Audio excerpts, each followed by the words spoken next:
2 anos antes da construção da igreja de Santa Luzia, em 1857, foi realizada a bênção da capela de Nossa Senhora do Rosário, o primeiro templo católico edificado em Carangola. A vida religiosa na cidade teve início com a construção dessa capela, benzida em 7 de outubro de 1857. A primeira igreja matriz foi construída em Taipá em 1859. E em 1862, Dom Antônio Ferreira Viçoso, bispo de Mariana, durante a sua visita à freguesia de Tombos, assinou o decreto criando o Curato de Santa Luzia, filial da paróquia de Tombos. Em 1868, chegou o primeiro cura, o padre italiano Antônio Cassaleto. Em 1921, vieram as primeiras freiras da Congregação das Servas de Maria do Brasil. E naquele ano adquiriram a Escola Normal Arthur Bernardes. Em 1935, as freiras da Congregação das Pequenas Irmãs da Divina Providência assumiram a direção interna da Casa de Caridade de Carangola.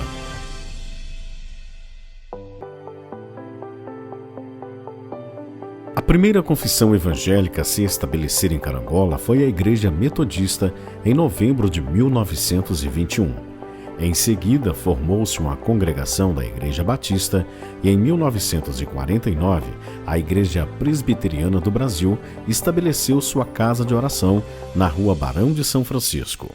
A Igreja Cristã inaugurou a sua primeira casa de oração em 1º de janeiro de 1914, na região de Conceição, e em 1941 inaugurou seu templo na Rua Coronel Manuel José de Souza.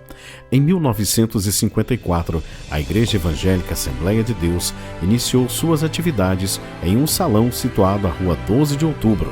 Posteriormente, surgiram novas denominações de diferentes confissões na cidade. Bom, a vida religiosa de Carangola começa com um devoto de Nossa Senhora do Rosário que constrói uma pequena capela em 1850, onde hoje está situada a Escola Helena de Oliveira, e em 1857, essa capela já estava construída e hoje a chamada Rua Santos Dumont. Aquela Rua Santos Dumont era chamada Rua dos Romanos, devido àquela família que era devota de Nossa Senhora do Rosário.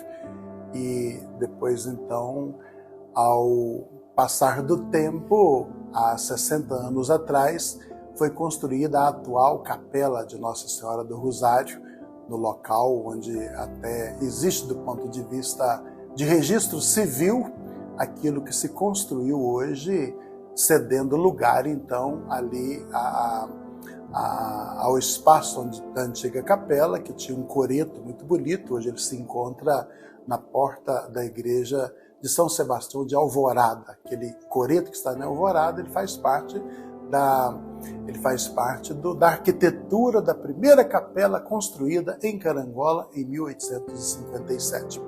Bom, depois um devoto de Santa Luzia escolhe então um grande quarteirão onde hoje se encontra o Santuário de Santa Luzia, era devoto da santa. Ele então começa toda a devoção a Santa Luzia e dentro desse aspecto começa então a construção de um pequeno templo. Depois essa igreja passa por diversas reformas até ganhar a forma atual, quando o padre Sebastião Santana, missionário sacramentino, na década de 80, ele então dá o atual modelo àquele templo dedicado a Santa Luzia.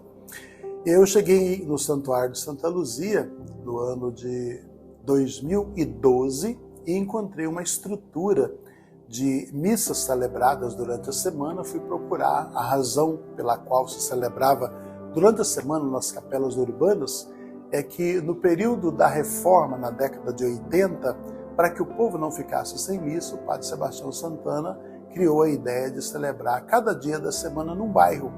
Então foram feitas várias capelas, a do Coroado, a capela de Santa Emília, né, porque só existia a de Nossa Senhora do Rosário. Depois, posteriormente, claro, foi construída a capela lá da Caixa d'Água, do Divino Espírito Santo, e a capela, a última construída ali dentro da cidade, foi a capela de São Pedro de São Paulo, lá no aeroporto. Mas isso com o objetivo, então, de não deixar o povo sem missa. Foi por isso que Padre Santana criou esse costume.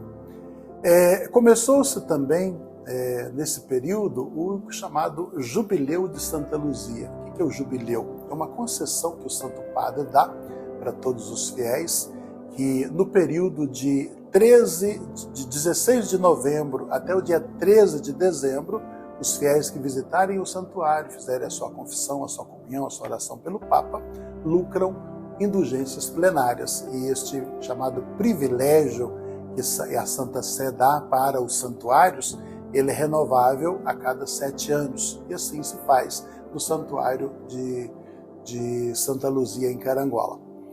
Quando cheguei em Carangola, eu havia pedido as Santas Missões Populares, pedi no ano de 2012, 2014 foi criada a paróquia de Nossa Senhora Aparecida, portanto esse ano celebrando 10 anos de existência, e quando nós fomos atendidos, existiam então já as 2 paróquias, Santa Luzia, com seus 150 anos de existência, e a Nossa Senhora Aparecida, que estava apenas começando.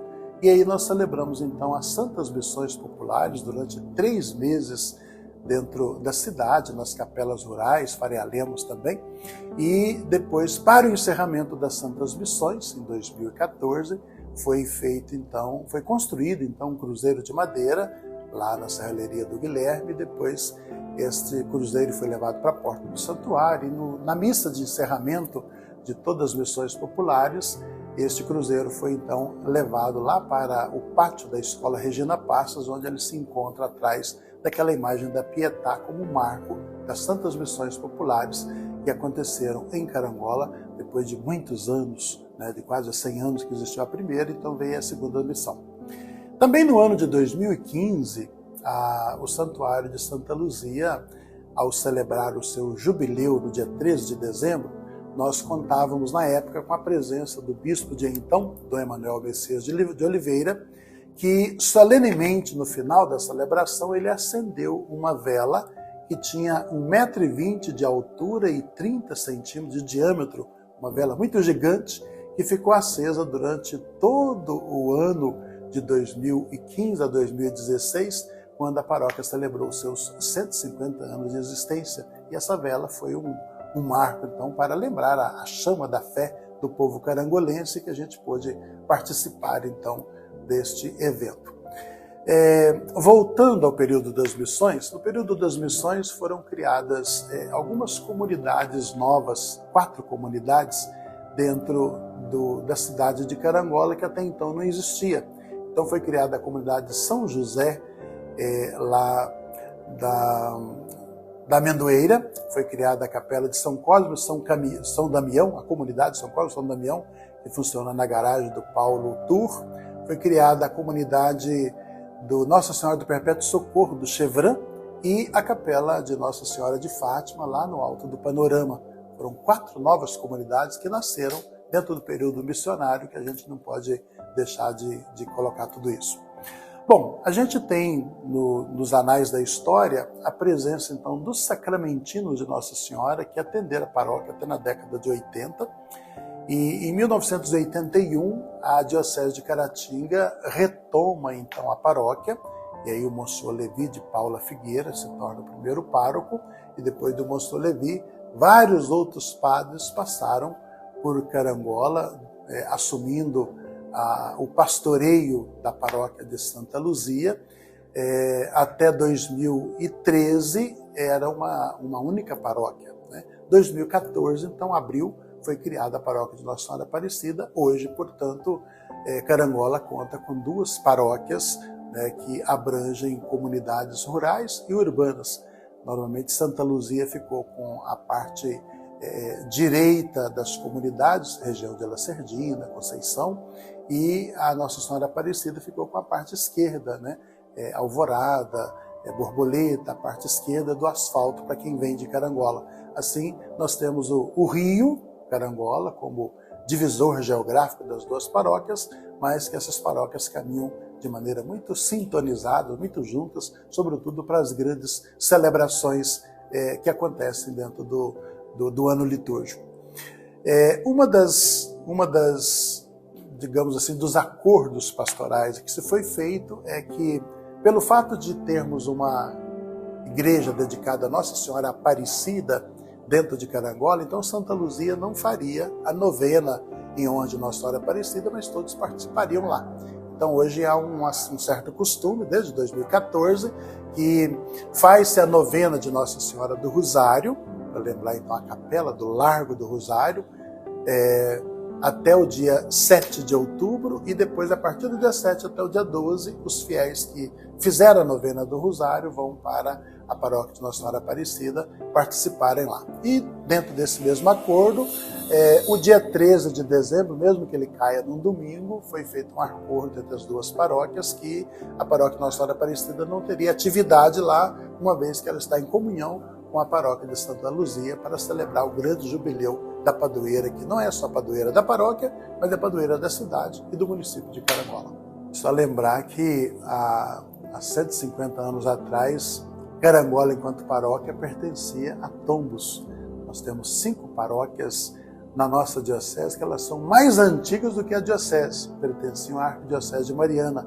Então nós pertencemos a Tombos e foi então devido à necessidade dos fiéis no município de Carangola que foi criada então a comunidade dedicada a Santa Luzia.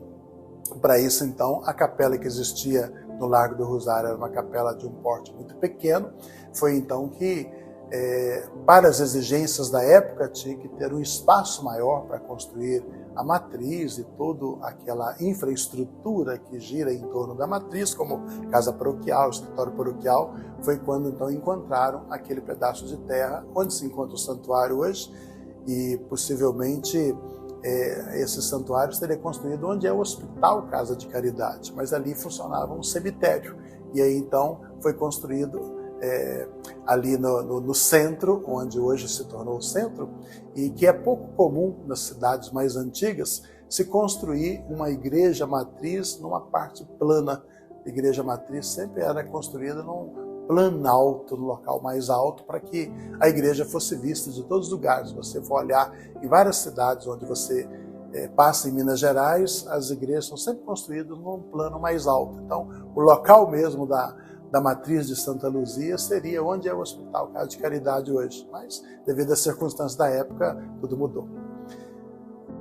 Outra coisa em relação então ao Largo do Rosário, que eu volto para você entender ali. Quando esse devoto de Nossa Senhora do Rosário quis construir uma capela dedicada a Nossa Senhora do Rosário, ali passou-se a chamar Largo do Rosário, e até hoje se refere àquele espaço com esse nome, exatamente porque ali deu origem à vida religiosa da comunidade católica de Carangola. Só depois, então, é que, ao ser criada a comunidade paroquial, é que colocou-se uma nova padroeira, que é a padroeira de Santa Luzia, devido ao devoto de Santa Luzia, que escolheu então aquela santa como padroeira da nova paróquia. Isso tudo de comum acordo com o pároco da época, que era o pároco de Nossa Senhora da Conceição de Tombos, que atendia Carangola.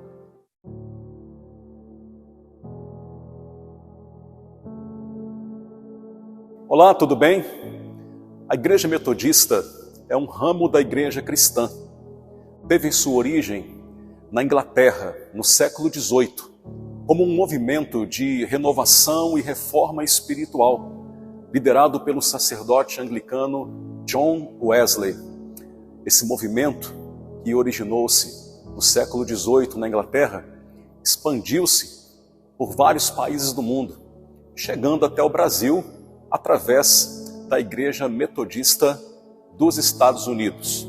Aqui no Brasil, o marco da chegada, da origem do metodismo é o ano de 1867, quando os primeiros missionários metodistas pisaram nas terras brasileiras e iniciaram aqui o trabalho de evangelização e de expansão da Igreja Metodista em nossas terras.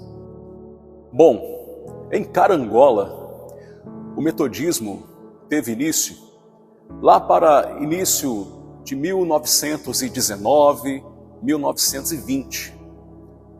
Os metodistas, já instalados na cidade vizinha de Faria Lemos, trouxeram para Carangola o trabalho metodista. Fizeram aqui alguns grupos de estudo bíblico, alguns grupos de oração, e aquele pequeno trabalho começou a crescer, começou a ganhar projeção na cidade, e até que alguns anos depois, mais precisamente em 13 de novembro de 1921, foi definitivamente organizada em Carangola a Igreja Metodista, não mais como uma congregação ou como um trabalho missionário de Faria Lemos, mas como uma igreja autônoma, organizada. Por isso, nós temos mais de 100 anos de presença do metodismo aqui na nossa querida cidade de Carangola. Aliás, é importante destacar, ao mencionar essa data, que a Igreja Metodista foi a primeira igreja de confissão protestante, evangélica, a instalar-se aqui na nossa cidade. Pois bem, desde a organização da Igreja Metodista em Carangola, em 1921, o metodismo se consolidou e avançou nesta cidade. E não apenas aqui, mas várias igrejas metodistas do nosso entorno foram fruto do trabalho missionário da Igreja de Carangola. Caiana, o bairro Triângulo, Lacerdina, nós também podemos mencionar Caparaó, Fervedouro. Em todos esses lugares onde hoje existe uma igreja metodista, nós temos o registro histórico do trabalho iniciado através da Igreja Metodista em Carangola. Vale a pena destacar que nessa história de consolidação e de avanço, nem tudo foi fácil. Evidentemente, alguns momentos foram muito desafiadores. Para registro histórico, quero trazer à memória talvez o mais desafiador de todos esses momentos. Quando ali no finalzinho da década de 20, início da década de 30, uma grave crise econômica e social atingiu o município de Carangola. Vários fatores geraram essa crise. Um deles, situações relacionadas ao café. Mas muitos fatores convergiram para essa que foi a pior crise econômica e social da história do nosso município. Naquele período, muitos moradores de Carangola precisaram se mudar da cidade, em função de emprego, em função da garantia da provisão para suas famílias. E a Igreja Metodista, evidentemente, sofreu nesse período, como toda a cidade sofreu.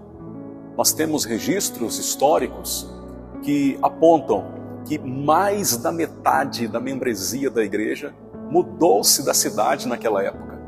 Ou seja, início da década de 30, a Igreja Metodista, em processo de consolidação, perdeu mais da metade da sua membresia, que, como tantos outros moradores de Carangola, precisaram se mudar em função da grave crise que abateu o nosso município.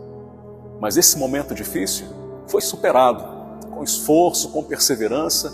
Aqueles que permaneceram, lutaram pela cidade, lutaram pela igreja, e a igreja continuou avançando, mantendo-se relevante na história do nosso município.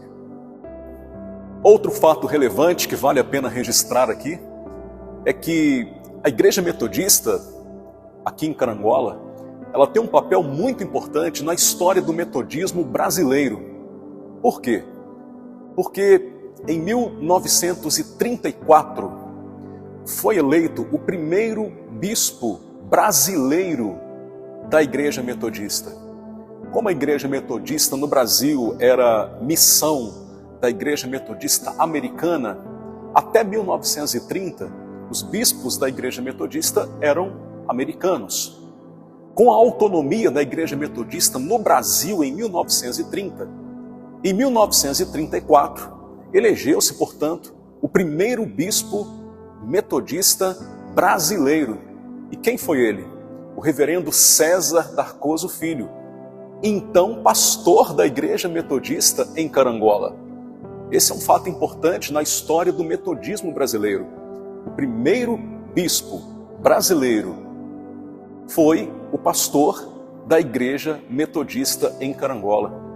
Portanto, a Igreja Metodista, ou o metodismo em Carangola, ele faz parte de um capítulo muito importante da história da Igreja Metodista em todo o Brasil. Bom, mais um fato relevante, que vale a pena registrarmos aqui para fins de informação e de registro histórico.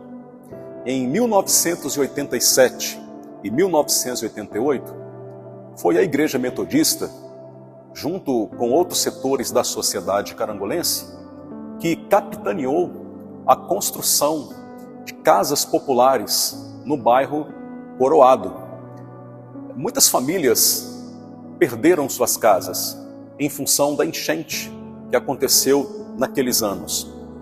E essas casas populares construídas ali no bairro Coroado foi justamente para atender as famílias que perderam suas residências. A Igreja Metodista teve um importante papel capitaneando essas ações, esta organização e atuando relevantemente na construção dessas casas populares para atender a população que foi vítima da enchente, perdendo a sua moradia. Esse é um capítulo que nos enche de alegria por sabermos que a igreja fez diferença na vida de tantas pessoas através desta ação. A Igreja Metodista entende que o Evangelho ele precisa ser pregado e vivido na sua integralidade. Não bastam as palavras, é preciso ter as ações. Boa tarde, é muito bom a gente estar conversando juntos, né?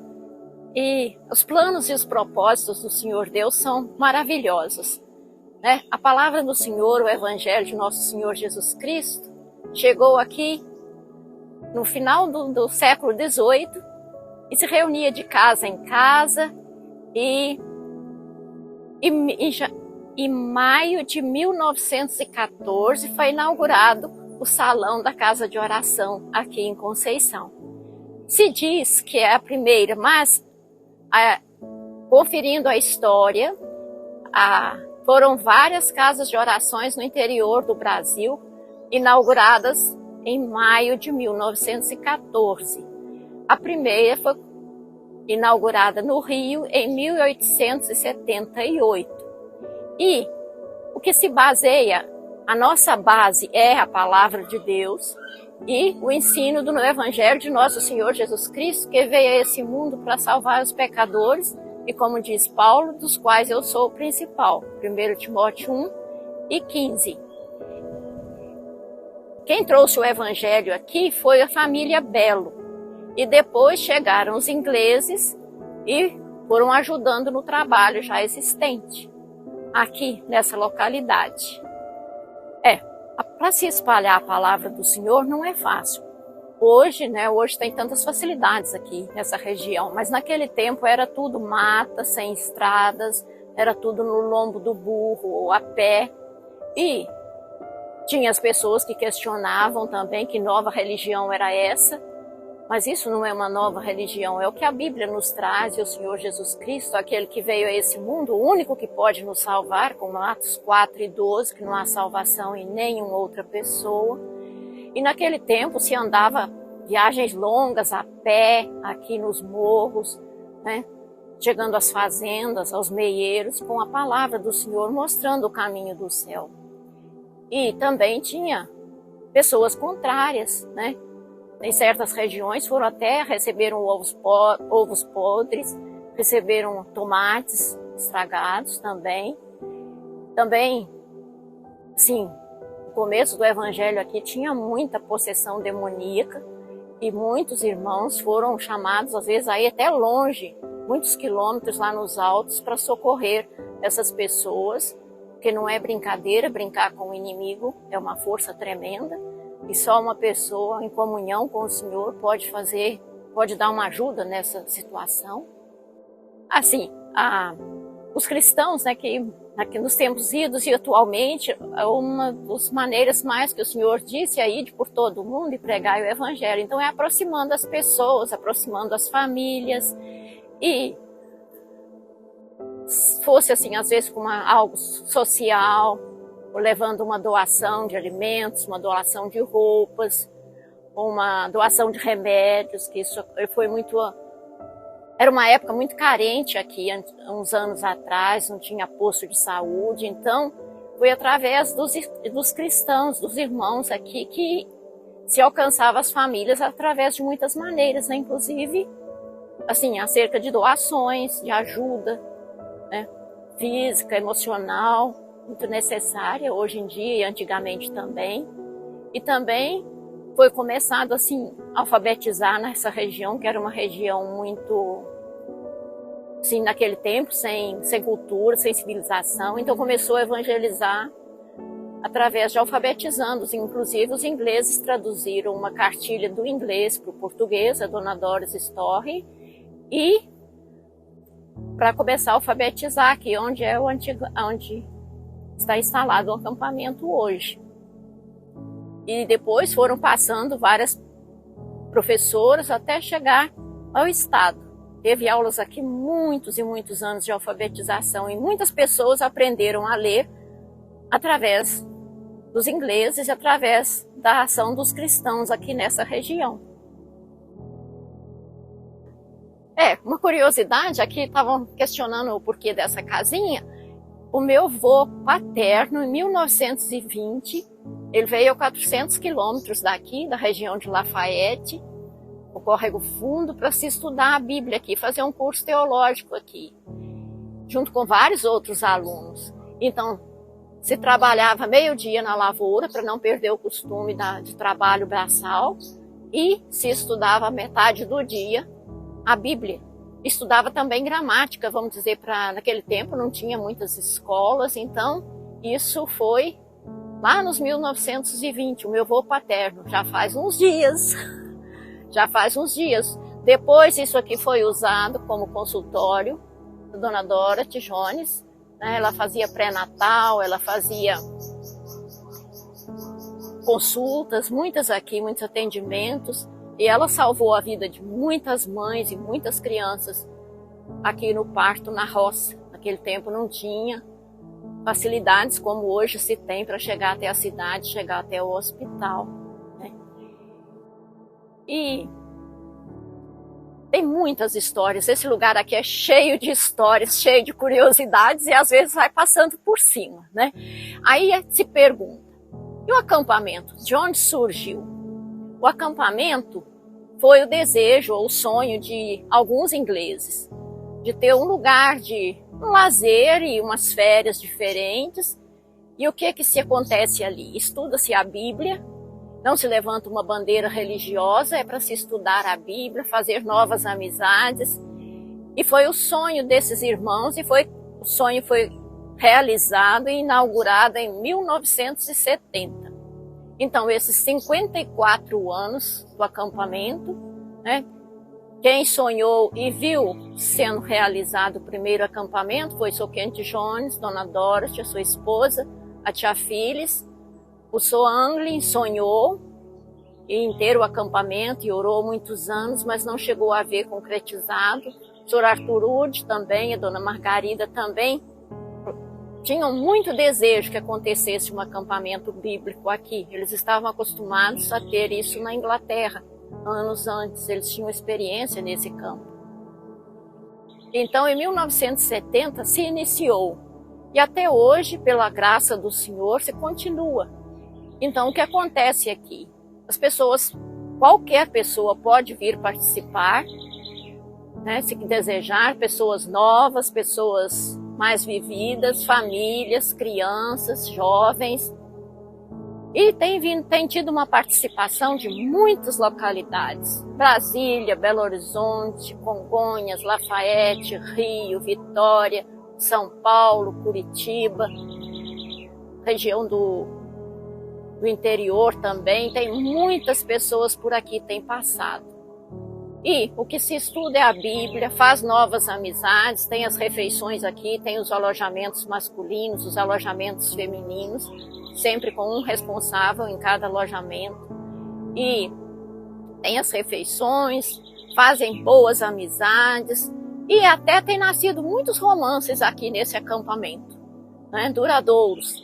E se você quiser vir, vai ser um prazer recebê-los. Vem cá para conhecer. Depois a gente deixa o contato para vocês. Vai ser um prazer receber a visita de vocês.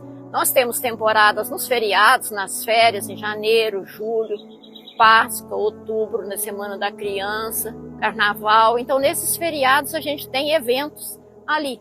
E vai ser um prazer receber cada um de vocês que se interessar, passar uns dias conosco. Muito obrigado.